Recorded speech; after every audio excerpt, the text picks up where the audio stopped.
looking at the 4 key cognitive biases and giving examples of them.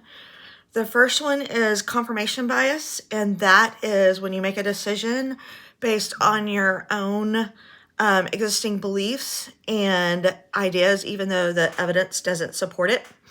So an example for me is to continue supporting my husband in his belief that the Dallas Cowboys are the best team in the NFL, even though their record continues to deteriorate, especially this last season where they didn't even make the playoffs. So the next is representativeness bias. And that is the tendency to generalize a belief from one small sample.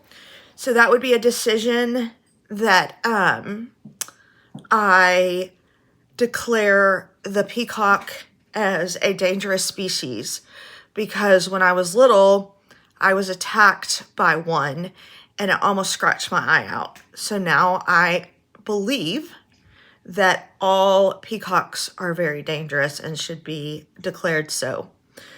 Then illusion of control is a tendency to overestimate your own ability to control activities or events.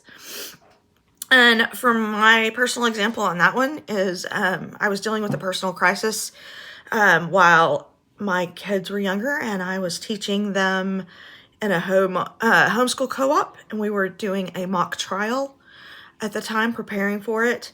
And I thought that I could handle my personal crisis that was going on. My father was in the hospital, as well as continue to teach and lead the group of kids in mock trial and not have any outside help for the next couple of weeks.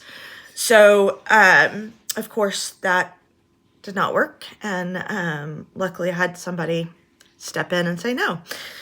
So that was illusion of control. Then escalating commitment would be the tendency to commit additional resources for something, even though the evidence shows it's failing. And this I saw happen actually with my steel manufacturing company. We have a plant in Georgetown, South Carolina. And to save that plant, the CEO decided that we would invest some resources in training to develop a certain type of wire mesh for fencing that we created. And so he spent a bunch of resources and labor and machinery and whatnot into this failing plant that continued to fail. It is actually now being shut down and no longer about to be sold off. So just an example of committing resources to failing plant. So that's it. Thanks. Bye.